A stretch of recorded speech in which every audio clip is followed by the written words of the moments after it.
بسم اللہ الرحمن الرحیم۔ السلام علیکم ورحمۃ اللہ وبرکاتہ۔ سلسلہ واقعات القمر ویڈیوز کی مقبول عام سلسلہ کی کہانی ایک گاؤں کی کہانی کا چوتھا حصہ لے کر آپ کی خدمت میں حاضر ہیں۔ ناظرین، اگر آپ نے ابھی تک اس کہانی کے پچھلے حصے نہیں پڑھے، نہیں سنے، نہیں دیکھے تو اسی ویڈیو کی ڈسکرپشن میں ان کے لنکس دیے گئے ہیں، وہاں سے کلک کر کے ملاحظہ فرمائیں۔ تو چلیے شروع کر لیتے ہیں۔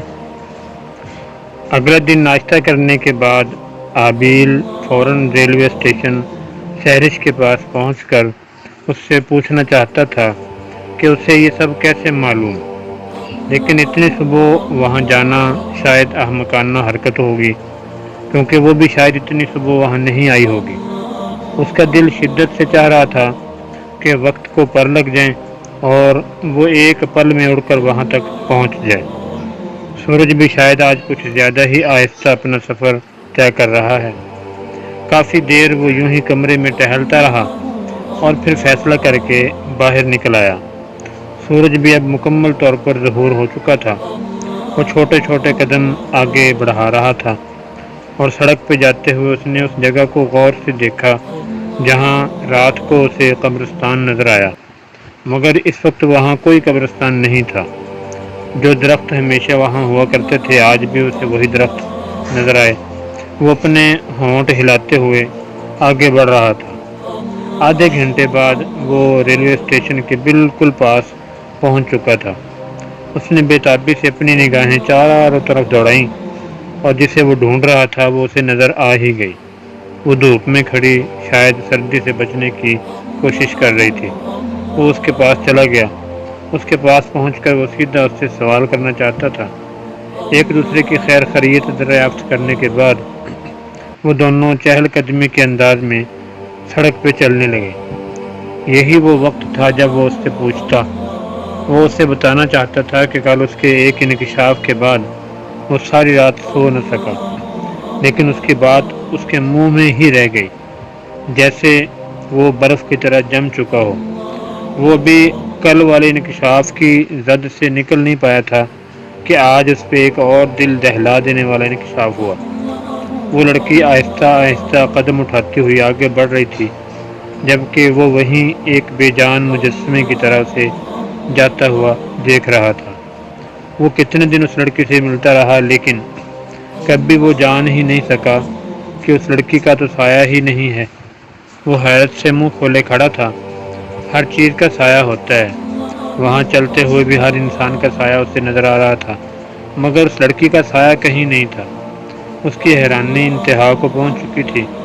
اس کا مطلب کہ وہ کوئی انسان نہیں ہے، وہ کوئی جن بھوت یا کوئی اور ہی مخلوق ہے۔ کل وہ ساری رات یہی سوچتا رہا کہ وہ لڑکی شاید اس قاتل سے ملی ہوئی ہو، مگر اس نے ایک پل کے لیے بھی نہیں سوچا کہ قاتل خود وہی لڑکی ہے۔ وہ جس قاتل کی تلاش میں دن رات خوار ہو رہا تھا، وہ مجرم اس کے سامنے تھی۔ وہ اسے آسانی سے جا کر پکڑ سکتا تھا، لیکن وہ ایسا نہیں کر پا رہا تھا کیونکہ اس کے قدم زمین کے ساتھ جم چکے تھے۔ وہ اپنے قدم آگے نہیں اٹھا پا رہا تھا۔ وہ آگے جانا چاہتا تھا مگر نہیں جا پا رہا تھا۔ وہ آہستہ آہستہ اس لڑکی کو دور جاتا ہوا دیکھ رہا تھا۔ اس لڑکی نے جاتے جاتے ایک بار مڑ کر پیچھے دیکھا، پھر اس کے ہونٹوں پر مسکراہٹ آئی اور وہ غائب ہو گئی۔ ہاں، وہ اچانک غائب ہو گئی تھی۔ اب اس کے پاؤں آزاد ہو چکے تھے۔ وہ بھاگتے ہوئے اس جگہ تک گیا جہاں تھوڑی دیر پہلے اس نے اس لڑکی کو دیکھا تھا، لیکن وہاں کوئی نہیں تھا۔ اب اس کے چہرے کی ہوائیاں اڑی ہوئی تھیں۔ وہ شاید اپنے ہوش سے بیگانہ ہو چکا تھا۔ اس کی کچھ سمجھ میں نہیں آ رہا تھا کہ وہ کیا کرے۔ اس کا دماغ کام کرنے سے انکاری ہو گیا۔ وہ پاگلوں کی طرح ادھر ادھر دیکھ رہا تھا۔ پھر اس نے بھاگ کر وہاں کھڑے ایک مسافر سے پوچھا کہ انہوں نے یہاں سے کسی لڑکی کو غائب ہوتے دیکھا ہے۔ بدلے میں اس مسافر نے اسے ایسے گھور کر دیکھا جیسے اس کی دماغی حالت پہ شبہ کر رہا ہو۔ اس نے بدحواس ہو کر وہاں کھڑی ایک اور عورت سے پوچھا۔ وہ بھی حیران ہو کر اسے دیکھنے لگی۔ وہ اسے کوئی پاگل سمجھ رہی تھی۔ ایسا کیسے ہو سکتا ہے کہ اس لڑکی کو کسی نے غائب ہوتے دیکھا ہی نہیں؟ وہ بھی تھوڑی دیر پہلے اس کی آنکھوں کے سامنے ہی تو غائب ہوئی تھی۔ اس نے بے بسی سے اپنا سر تھام لیا اور کچھ یاد آنے پہ ہوٹل کی طرف بھاگا۔ لوگ اسے ہوٹل کی طرف بھاگتے ہوئے حیرانی سے دیکھ رہے تھے، مگر وہ لوگوں کی نگاہوں کی پرواہ کیے بغیر اس ہوٹل کے اندر داخل ہو گیا اور سیدھے مینیجر کے پاس جا کر اس سے اس لڑکی کے بارے میں پوچھا۔ جتنا وہ حیران تھا، مینیجر اس سے بھی زیادہ حیران ہو گیا۔ وہ کہہ رہا تھا اس ہوٹل میں کوئی لڑکی کام ہی نہیں کرتی، نہ اب نہ پہلے کبھی۔ وہ منہ کھولے مینیجر کو دیکھتا رہا۔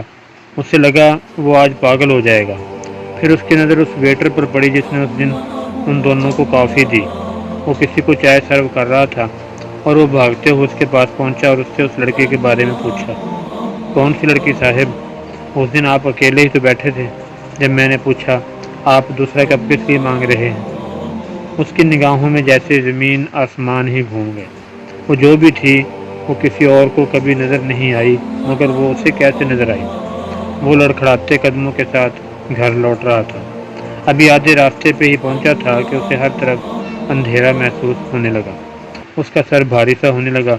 وہ چکر کھا کر گر گیا اور پھر اسے کوئی ہوش نہیں تھا۔ وہ پہاڑوں کے درمیان چلتی ہوئی اس اونچی پہاڑی تک پہنچی جہاں وہ اب تک 99 شکار کر چکی تھی۔ اب آخری شکار کرنا تھا، اس کے بعد جیت اسی کی ہوتی، منزل اسے ہی ملتی۔ اس نے اپنے ہاتھوں کو گول کر کے اپنے سامنے آئینہ بنایا۔ اس آئینے میں وہ اپنا مستقبل دیکھا کرتی تھی۔ وہ اپنا مستقبل خوبصورت دیکھنا چاہتی تھی، اپنی خوبصورت منزل دیکھنا چاہتی تھی جہاں وہ بس 7 دن بعد پہنچنے والی تھی۔ لیکن اسے آئینے میں ہر طرف اندھیرا دکھائی دیا، کہیں کوئی روشنی کی کرن نہ تھی۔ وہ گھبرا کر 2 قدم پیچھے ہٹی۔ منزل کے اتنے قریب آ کر اندھیرا اس کا مقدر کیسے بن سکتا ہے؟ وہ ہار کیسے سکتی ہے؟ نہیں، وہ زندگی میں کبھی نہیں ہاری، وہ آگے بھی نہیں ہارے گی۔ اس کے راستے میں اسے جو کانٹے نظر آ رہے ہیں انہیں وہ ختم کر دے گی۔ وہ کوئی انسان نہیں تھی جو ٹوٹ جاتی، وہ ایک ناگن تھی۔ اس نے آہستہ آہستہ اپنی آنکھیں کھولیں۔ اندھیرے میں اسے ہلکی ہلکی روشنی کا احساس ہوا۔ چودھری صاحب اس کے سرانے بیٹھے ہوئے تھے۔ اسے سر میں ہلکے درد کا بھی احساس ہوا اور وہ اٹھ کر بیٹھ گیا۔ چودھری صاحب نے بتایا کہ وہ ریلوے اسٹیشن کسی کام سے گئے تھے۔ جب واپس آ رہے تو انہوں نے راستے میں اسے بے ہوش پڑا دیکھا اور اسے اٹھا کر گھر لے آئے۔ کیا ہوا تھا پتر؟ تو ٹھیک تو ہے؟ چودھری صاحب نے نرمی سے پوچھا۔ اس نے حیرانی سے چودھری صاحب کی طرف دیکھا، پھر اسے یاد آ گیا اس کے ساتھ کیا ہوا تھا۔ اس نے اس واقعے کا ذکر چودھری صاحب سے نہیں کیا اور وہ کرنا بھی نہیں چاہتا تھا۔ وہ خام خواہ پریشان ہوتے۔ کافی دیر چودھری صاحب اس کے پاس بیٹھے رہے۔ جب وہ جانے لگے تو اس نے چودھری صاحب سے پوچھا کہ اس گاؤں میں سب سے زیادہ بڑی عمر والا کون ہے؟ چودھری صاحب نے اسے حیرت سے دیکھا اور پھر اسے بتایا کہ وہ علادین نام کا ایک بزرگ ہے جو معذور ہے۔ اس کی عمر تقریباً 100 سال کے لگ بھگ ہے۔ شام کے وقت وہ اس بزرگ سے ملنے گیا کیونکہ اب اسے لگنے لگا تھا وہ جو کوئی بھی تھی اس سے ٹکر لینا کسی انسان کے بس کی بات نہیں ہے۔ اس سے لڑنے کے لیے، اس کا مقابلہ کرنے کے لیے اسے روحانی طریقہ ہی استعمال کرنا تھا۔ اس لیے وہ روحانی طریقے سے اس کا خاتمہ کر سکتا تھا، اور وہ اس بزرگ سے مل کر اس سے کسی عامل کا پتہ کرنا چاہتا تھا جو ان پر اسرار مخلوق سے ٹکرانے کا اسے کوئی راستہ بتاتے۔ وہ بزرگ بڑی عمر والا تھا تو وہ ضرور جانتا ہوگا کچھ نہ کچھ، کوئی تو راستہ وہ اسے ضرور دکھائے گا۔ وہ اگر اپنی طرف سے تلاش کرنے جاتا یا خود اپنی طرف سے کوئی کوشش کرتا تو شاید ساری زندگی کامیاب نہ ہوتا، لیکن اسے کسی عامل سے مدد لینی تھی جو اس کام کا ماہر ہو۔ وہ اس بزرگ کے گھر جا کر اس سے ملا۔ وہ واقعی بہت بڑی عمر کے بزرگ لگ رہے تھے۔ کمزوری کے باعث ان کی ہڈیاں باہر نکلی ہوئی تھیں۔ وہ صحیح طرح سے دیکھ اور سن نہیں سکتے تھے۔ اس نے آسان لفظوں میں ان کو اپنے آنے کا مقصد بتایا۔ ان کے جھریوں والے چہرے پہ خوشی چھا گئی۔ انہوں نے اس کے سر پہ ہاتھ پھیرا اور ایک عامل کا بتایا جو اسی گاؤں کے جنگلوں میں ایک جھونپڑی میں رہتا ہے۔ وہ زیادہ بول تو نہیں پا رہے تھے، مگر انہوں نے اسے جتنا بتایا وہ اس کے لیے کافی تھا۔ رات کو مغرب کے وقت وہ گھر لوٹ آیا۔ کھانے اور نماز سے فارغ ہونے کے بعد وہ بستر پہ لیٹ گیا۔ نیند کی جگہ سوچوں نے لے رکھی تھی، لیکن پتہ نہیں پھر سوچوں پر نیند کیسے حاوی ہو گئی اور وہ تھکاوٹ کی وجہ سے گہری نیند سو گیا۔ پھر اس کی آنکھ ایک زوردار چیخ سے کھلی۔ یہ چیخ اسے باہر سے سنائی دی جو کسی لڑکی کی تھی۔ وہ ریوالور سنبھالتے ہوئے باہر نکل آیا، مگر اسے باہر کوئی دکھائی نہ دیا، لیکن اسے دیوار پر خون نظر آیا اور خون سے کچھ لکھا تھا شاید، جو اس نے پڑھنے کی کوشش کی۔ مجھ سے مت ٹکراؤ، میرے راستے میں مت آؤ، بھسم ہو جاؤ گے، تمہارے ٹکڑے ٹکڑے ہو جائیں گے، لوٹ جاؤ، واپس لوٹ جاؤ جہاں سے آئے تھے۔ میں ایک شکاری ہوں جو کبھی نہیں ہاری، تم بھی مجھے کبھی ہرا نہیں سکتے۔ اس تحریر کو پڑھ کر اسے شدید غصہ آیا، اس کا خون کھولنے لگا۔ اگر تم کبھی نہیں ہاری تو میں بھی زندگی میں کبھی نہیں ہارا۔ میں تمہیں ان معصوم گاؤں والوں کی زندگیوں سے کھیلنے نہیں دوں گا۔ وہ غصے سے جیسے اپنے آپ سے مخاطب تھا۔ اسے صبح ہونے کی جلدی تھی۔ وہ صبح ہوتے ہی اس عامل کے پاس جانا چاہتا تھا، کیونکہ 14ویں کی رات میں صرف 7 دن بچے تھے اور ان 7 دنوں میں اسے اس کا خاتمہ کرنا ہی تھا۔ وہ مزید کسی کی زندگی کے ساتھ کوئی رسک نہیں لے سکتا تھا۔ صبح نماز اور ناشتے سے فارغ ہو کر اس نے اپنی گرم شال اوڑھ لی اور صبح ہی جنگل کی طرف چل پڑا۔ اسے رات نہ سونے کی وجہ سے اپنا جسم کافی بھاری محسوس ہو رہا تھا، لیکن اسے چلنا تھا۔ اس کی منزل شاید یہاں نہیں تھی، بہت دور تھی۔ وہ اس بوڑھے کے دیے ہوئے نقشے کی طرف چل رہا تھا۔ آہستہ آہستہ پرندے اپنے گھونسلوں کو الوداع کہہ رہے تھے۔ وہ بہت تیز چل رہا تھا۔ وہ جنگل کے اس طرف پہلی بار آیا تھا، اس لیے نہیں جانتا تھا کہ جنگل کے اس طرف کس طرح کے جانور ہو سکتے ہیں۔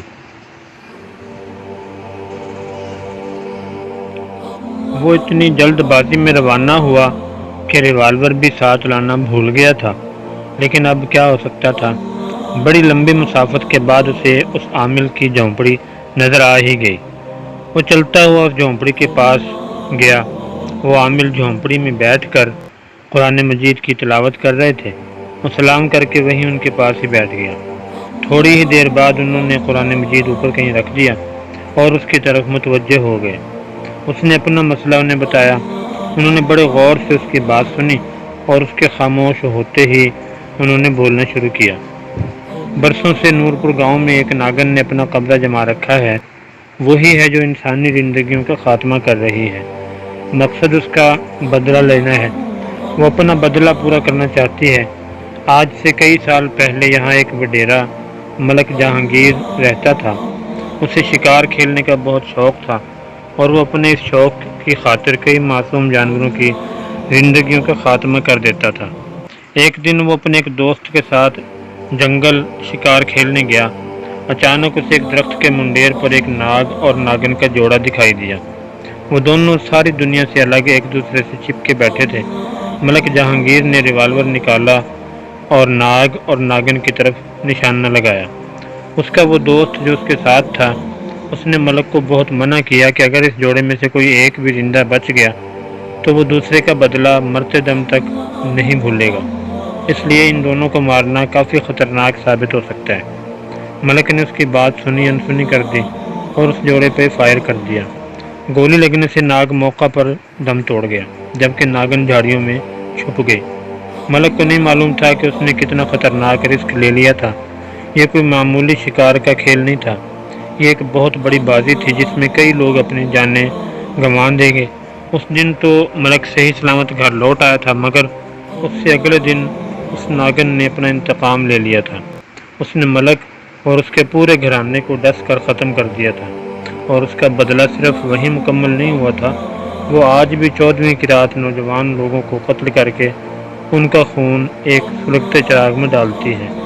وہ سمجھتی ہے کہ ایسا کرنے سے اس کا ناگ پھر سے زندہ ہو جائے گا۔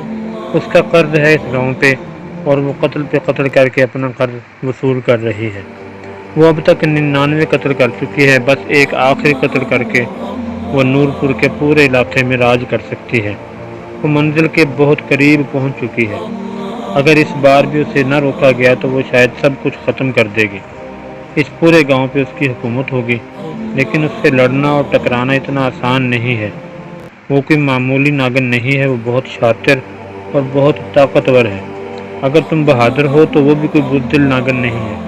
تم اگر اس سے لڑنا چاہتے ہو تو یہ بہت بڑا رسک ہوگا، تمہیں اپنی زندگی ہتھیلی پر رکھ کر لڑنا پڑے گا۔ یہ کوئی معمولی جنگ نہیں ہے جو تم لڑنے جا رہے ہو۔ اس جنگ میں ہارنے کے نتیجے میں تم اپنی زندگی بھی ہار سکتے ہو۔ تم اسے مارنا چاہتے ہو، وہ تمہیں مارنا چاہتی ہے۔ تم اسے ختم کر کے اپنی منزل پا سکتے ہو، جبکہ وہ تمہیں ختم کر کے اپنی منزل تک پہنچ سکتی ہے۔ تمہاری موت اس کی جیت ہے، جبکہ اس کی موت تمہاری جیت ہے۔ اس کھیل میں کسی ایک کو تو ہارنا ہوگا، کسی کو تو اپنی زندگی گنوانی ہوگی۔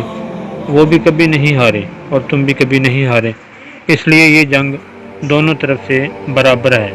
لیکن مجھے تمہارا مستقبل تاریک نظر آ رہا ہے۔ مجھے موت سے ڈر نہیں لگتا بابا، میں کسی بھی طرح اسے ختم کرنا چاہتا ہوں۔ میں گاؤں والوں کی زندگی سے یہ کالا سایہ ہمیشہ کے لیے دور کرنا چاہتا ہوں۔ میں جس کام کے لیے بھیجا گیا ہوں اس میں کامیاب ہونا چاہتا ہوں بابا۔ آپ مجھے اس سے ٹکرانے کا کوئی طریقہ بتائیں۔ عامل بابا نے اس کے مستحکم اور مضبوط ارادے کے سامنے ہار کر اسے ناگن کے بارے میں بتایا۔ وہ ناگن تم سے کہیں زیادہ طاقتور ہے، اس لیے اس سے لڑنے کے لیے تمہیں 3 دن کا چلہ کاٹ کرنا پڑے گا، اور چلہ تم کسی ایسی جگہ کرو گے جہاں انسان تو دور کسی جانور تک کی آواز نہ ہو۔ چلہ میں تمہیں کچھ ورد کرنا ہوں گے، اور ان 3 دنوں میں کبھی چلہ سے باہر مت نکلنا۔ باہر نکلنے کی صورت میں تم سب کچھ گنوا سکتے ہو۔ تمہیں اس چلہ سے باہر نکالنے کے لیے ہر طرح کے حربے استعمال کیے جائیں گے۔ تم ان کی کسی بھی چال میں نہیں آؤ گے، اور چلہ مکمل کر کے تمہیں ایک تلوار ملے گی جو تمہیں تمہاری منزل تک پہنچانے میں بہت مدد کرے گی۔ وہ تلوار لے کر تم سب سے اونچی پہاڑی پہ جاؤ گے۔ وہاں ایک گہری کھائی ہے، اس کھائی میں ہی اس ناگن کا ٹھکانہ ہے۔ اس موت کے کھیل کو ختم کرنے کے لیے اس ناگن کو ہمیشہ کے لیے ختم کرنا ہوگا بیٹا۔ جس نے ایک انسان کی جان بچائی، گویا اس نے پوری انسانیت کی جان بچائی۔ کہانی ابھی جاری ہے، آگے کیا ہوا اگلی قسط میں ملاحظہ فرمائیں۔ اگر آپ نے ابھی تک چینل کو سبسکرائب نہیں کیا ہے تو سبسکرائب کے بٹن پہ کلک کر لیں تاکہ آپ کو اگلی قسط کا اور ہماری آنے والی ویڈیوز کا نوٹیفیکیشن بر وقت مل سکے۔ دوستو، ویڈیو آپ کو کیسی لگی کمنٹ سیکشن میں اپنے خیالات کا اظہار ضرور فرمائیں۔ ویڈیو کو لائک اور شیئر کرنا مت بھولیے۔ چینل کو سبسکرائب کر دیجیے۔ اپنا بہت سا خیال رکھیے۔ ملتے ہیں انشاءاللہ نیکسٹ ویڈیو میں بہت جلد۔ تب تک کے لیے اجازت۔ اللہ حافظ۔ السلام علیکم ورحمۃ اللہ وبرکاتہ۔